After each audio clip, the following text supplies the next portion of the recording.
नमस्कार, आप देख रहे हैं 4 PM बिहार और मैं हूं अभिषेक मिश्रा। यह कह के उसने गुल किया समय मजार को, जब सो गए तो जरूरत क्या है चिराग की। अब्दुल अजीज अंबर की लिखी ये लाइनें बिहार की राजनीति में अचानक प्रासंगिक हो उठी हैं। बिहार की राजनीति में इन लाइनों की प्रासंगिकता बढ़ गई है। सवाल यह है कि बीजेपी को चिराग की कितनी जरूरत है और चिराग को बीजेपी की कितनी जरूरत है।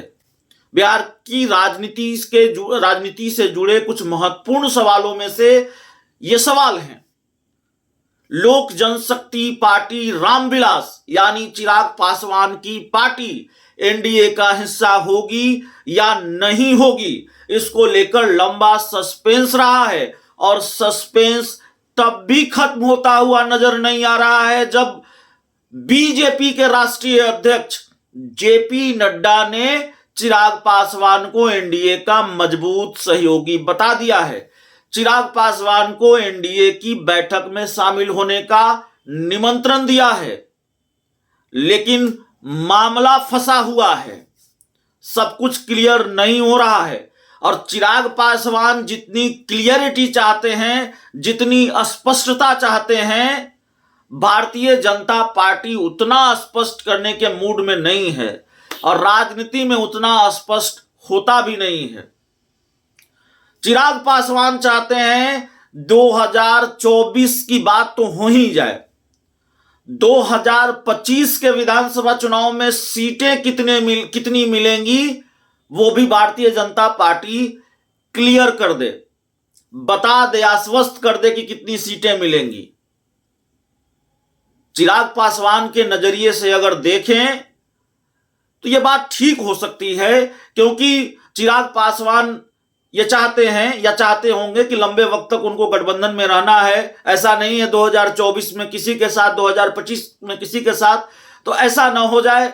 कई पेचीदगियां हैं, सीटों को लेकर मामला फंस जाए, नीतीश कुमार फिर बीजेपी के साथ आ जाएं, तब हम कहीं के नहीं रहे। तो हो सकता है ये इस तरह के पेशो पेश की स्थिति चिराग पासवान के पास हो, लेकिन कई शर्तें हैं। सीटों को लेकर शर्त है, विधानसभा को लेकर शर्त है। अब 2024 से पहले 2025 की डील बीजेपी कैसे फाइनल कर ले, बीजेपी के सामने यह दिक्कत है। और चिराग पासवान यह भी चाहते हैं कि जैसे हम एनडीए में थे 2019 में, जिस तरह की डील 2019 में थी, उसी तरह की डील 2024 के लिए बीजेपी से हो। 6 लोकसभा की सीटें मिले, 1 राज्यसभा की सीट मिले। भारतीय जनता पार्टी के लिए यह संभव नहीं है। और एक पल के लिए मान ले कि बीजेपी ने उदारता दिखाई, बीजेपी 6 सीटें दे भी देती है, राज्यसभा की 1 सीट दे भी देती है, तो चिराग पासवान की एक शर्त यह भी है, जो जानकारी है, चिराग पासवान की एक शर्त यह भी है कि 2019 के लोकसभा चुनाव में जो सीटें मिली थी वो सीटें तो चाहिए ही चाहिए। अब 2019 के लोकसभा चुनाव में चिराग पासवान की पार्टी को या लोजपा को, तब ये चिराग की पार्टी भी थी, तब ये पशुपति पारस की पार्टी भी थी, और इन दोनों से ज्यादा ये रामविलास पासवान की पार्टी थी, जो आज इस दुनिया में नहीं है। लोजपा एक थी, तब लोजपा को 6 सीटें मिली थी। हाजीपुर, जहां से पशुपति पारस जीतकर सांसद बने, समस्तीपुर, जहां से पहले रामचंद्र पासवान जीते, उनके निधन के बाद उपचुनाव हुआ, उनके बेटे प्रिंस राज जीते।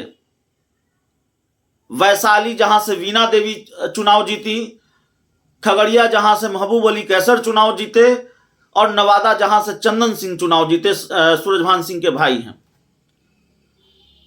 अब चिराग पासवान, और जमुई से चिराग पासवान चुनाव जीते, माफ कीजिएगा। तो ये 6 सीटें लोजपा जीत कर आई, स्ट्राइक रेट 100 में 100 का रहा। लेकिन पार्टी टूट गई, आप जानते हैं। तो चिराग पासवान अपनी पार्टी से अकेले सांसद रह गए और बाकी 5 सांसद दूसरी तरफ चले गए, पशुपति पारस के खेमे में चले गए। अब बीजेपी के लिए यह कैसे संभव है कि पशुपति पारस की सारी सीटें छीन ली जाए? 1 seat, 2 seat, 3 seat, 4 seat, 5 seat, सारी सीटें छीन ली जाए। चिराग पासवान कह रहे हैं हम हाजीपुर भी लड़ेंगे और बाकी सीटों पर भी दावेदारी है, नवादा, खगड़िया, समस्तीपुर, वैशाली। तो ये कैसे होगा? भारतीय जनता पार्टी क्या चिराग पासवान की इतनी सारी शर्तें मानेगी? मौजूदा वक्त में मामला इसी में फंसा हुआ है। बीजेपी चिराग पासवान की सारी शर्तें, इतनी सारी शर्तें मानने को तैयार नहीं है। और चिराग पासवान क्या बीजेपी के लिए इतने जरूरी हैं? कहा यह जाता है 6% का वोट बैंक है, लेकिन तब नीतीश कुमार की पार्टी और पशुपति पारस की पार्टी भी यह दावा करती है कि चिराग पासवान के पास अगर 6% का वोट बैंक है, 6% का वोट बैंक है, तो फिर उनके संसदीय क्षेत्र, जमुई संसदीय क्षेत्र के तारापुर विधानसभा चुनाव में जब उपचुनाव हुआ विधानसभा क्षेत्र में, तो फिर चिराग पासवान को कितने वोट मिले? कुशेश्वर स्थान, जहां जिस वोट बैंक की बात कही जाती है, उस वोट बैंक का बड़ा प्रभाव है, वहां चिराग पासवान को कितने वोट मिले? तो वोट बैंक है चिराग पासवान के साथ, नहीं है।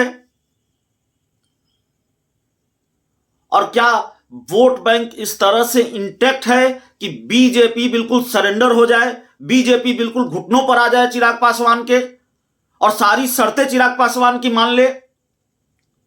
मौजूदा वक्त में यह संभव नहीं दिखता है।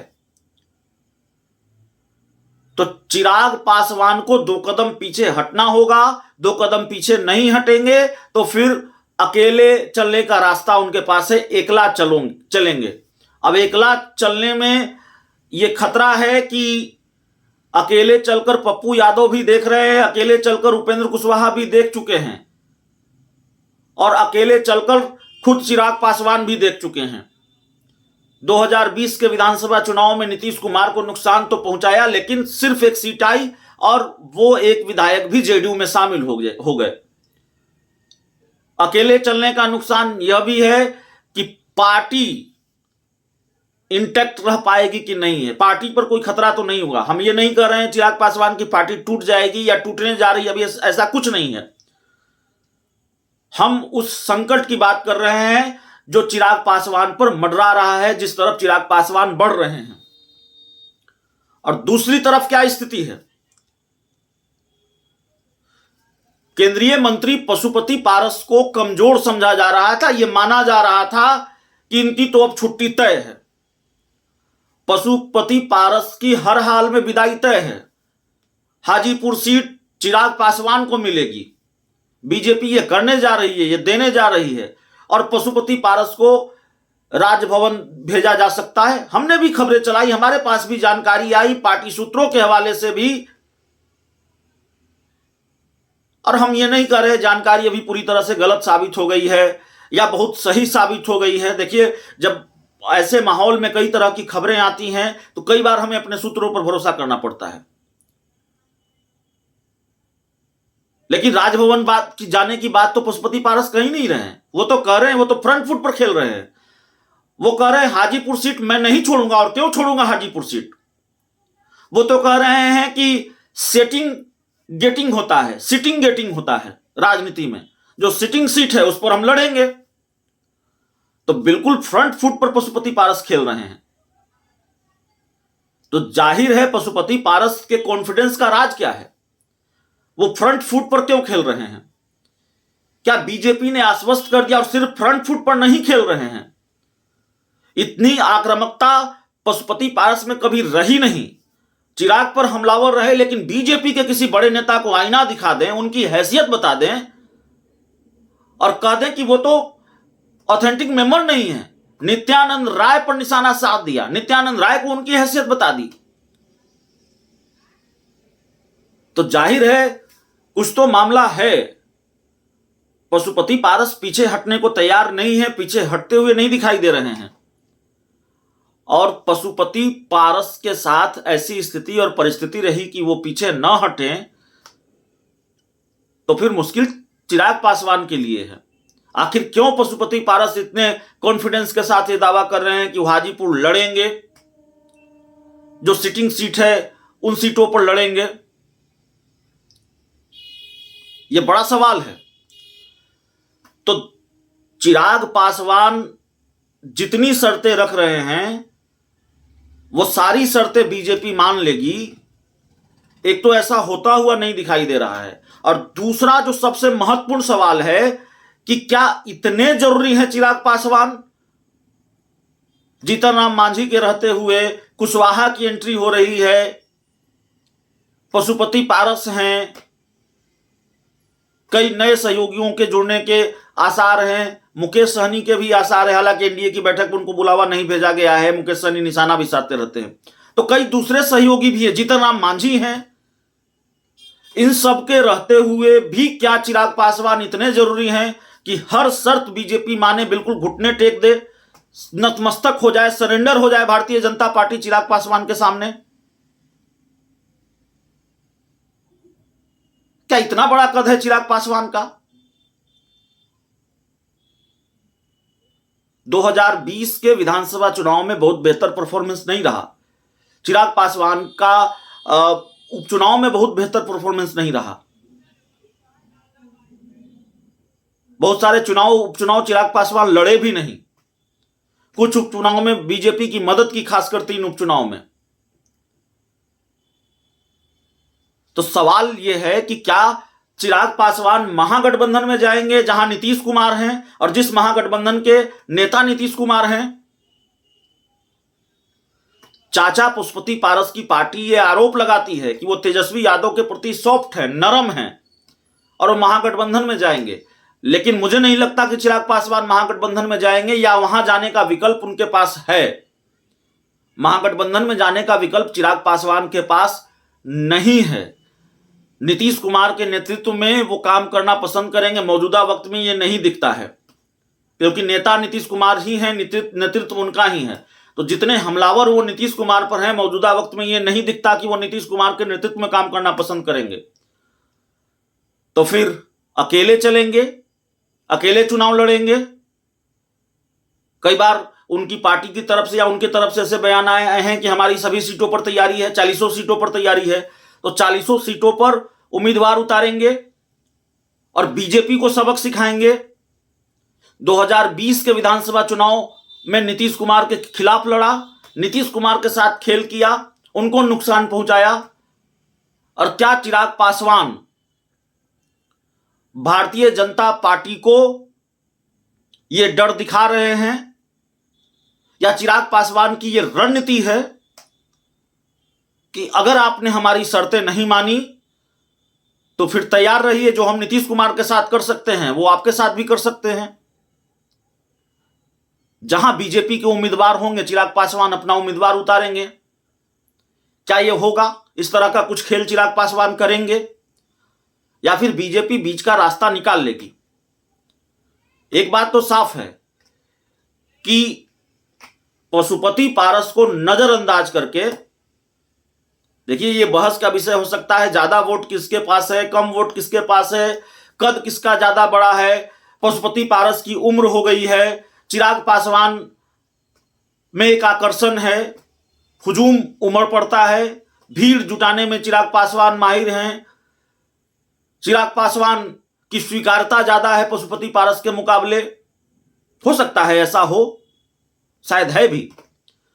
लेकिन पशुपति पारस को बीजेपी नजरअंदाज करके उनको एनडीए से बाहर का रास्ता दिखा दे, या मंत्रिमंडल से बाहर का रास्ता दिखा दे, या ये सारी चीजें न हो तो पशुपति पारस के खाते में जो सीटें हैं वो चिराग पासवान को दे दे। जहां से सिटिंग सांसद हैं पशुपति पारस, वो चिराग पासवान को दे दे।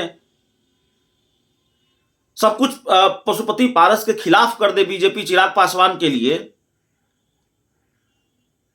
क्या बीजेपी को इस कीमत पर चिराग पासवान मंजूर होंगे? और क्या चिराग पासवान ने अपनी कीमत कुछ ज्यादा लगाई है? कीमत से मेरा मतलब, मैं चिराग पासवान को बिकाऊ नहीं कह रहा हूं, यहां यह बात भी कहनी पड़ेगी। कीमत से मेरा मतलब है सीट, डील। कीमत का मतलब यह है तो क्या चिराग पासवान ने, जिसको कहते हैं कि बड़ी डील मांग ली है, उनका जो राजनीतिक कद है, उनकी जो राजनीतिक हैसियत है, उस हिसाब से मौजूदा वक्त में उनके पास एक सांसद है, एक भी विधायक नहीं है, एक भी एमएलसी नहीं है, पार्टी संघर्ष के रास्ते पर है और बहुत बेहतर परफॉर्मेंस भी नहीं रहा है चुनाव उपचुनाव में। और उसके बाद शर्तें ऐसी ऐसी कि भाजपा जैसी पार्टी के पसीने छूट रहे हों। तो देखिए, पत्र आ गया है, बीजेपी मजबूत सहयोगी बता रही है, लेकिन लगता नहीं चिराग पासवान बीजेपी के सहयोगी हैं। लगता नहीं कि चिराग पासवान और बीजेपी की दोस्ती मौजूदा वक्त में होने जा रही है। अगर बीजेपी ने सारी शर्तें नहीं मानी, किसी को तो पीछे हटना होगा, या बीजेपी हट जाए, सारी शर्तें मान ले, या चिराग पासवान पीछे हट जाए, कुछ चीजों से समझौता कर ले। और वैसे बीजेपी और चिराग का गठबंधन हो भी जाता है तो भाजपा के लिए नई मुश्किल यह होगी कि चाचा और भतीजे के बीच जो कड़वाहट है। कल ही पशुपति पारस ने हमसे बात करते हुए कहा कि नित्यानंद राय हमारे सामने प्रस्ताव लेकर आए थे कि चाचा भतीजा मिल जाइए। हमने कहा यह असंभव है। तो एनडीए में रहते हुए चाचा और भतीजा टकरा गए और रोज टकराते रहे तो फिर भारतीय जनता पार्टी के लिए कितनी मुश्किल होगी 2024 में, ये बताने की जरूरत नहीं है। तो उपेंद्र कुशवाहा को लाना आसान है भारतीय जनता पार्टी के लिए, जीतन राम मांझी को लाना बहुत आसान रहा, ले आए। मुकेश सहनी में भी ज्यादा मुश्किल नहीं हो, हालांकि मुकेश सहनी अभी एनडीए में आ रहे हैं, इसकी उम्मीद थोड़ी कम है। लेकिन चिराग पासवान को लाने में पसीने छूट रहे हैं भारतीय जनता पार्टी के। और शर्तों की लिस्ट इतनी लंबी है, दूसरे राज्यों में भी किसी ने नहीं रखी होगी। ओम प्रकाश राजभर ने भी नहीं रखी होगी, वो भी एनडीए का हिस्सा हो गए। और जो नए सहयोगी दल आ रहे हैं उन्होंने भी नहीं रखी होगी। चिराग पासवान के पास शर्तों की लिस्ट लंबी है, लेकिन न विधायकों की न सांसदों की लिस्ट लंबी है। अभी वो पार्टी संगठन को मजबूत करने में जुटे हुए हैं। विधायक नहीं है, सांसद नहीं है, अकेले सांसद हैं और उनकी राजनीतिक मुश्किलें खत्म नहीं हुई हैं। एक के बाद एक कई मुश्किलें हैं उनके सामने। अकेले चुनाव लड़ना पड़ा तो जाहिर है राजनीतिक नुकसान उठाना पड़ेगा। हाँ, नुकसान जरूर पहुंचा सकते हैं। तो क्या ये हराने वाली राजनीति चिराग पासवान फिर करेंगे? जीतने के लिए लड़ेंगे या हराने के लिए लड़ेंगे? दूसरों की हार में अपनी जीत ढूंढते रहेंगे चिराग पासवान, या फिर हवाओं के रुख को पहचानेंगे, मौसम वैज्ञानिक बनेंगे और कोई ठौर तलाशेंगे, एनडीए के आंगन में अपना हेलीकॉप्टर उतारेंगे, अपनी शर्तों से पीछे हटेंगे? देखना बड़ा दिलचस्प होगा। बहुत बहुत धन्यवाद।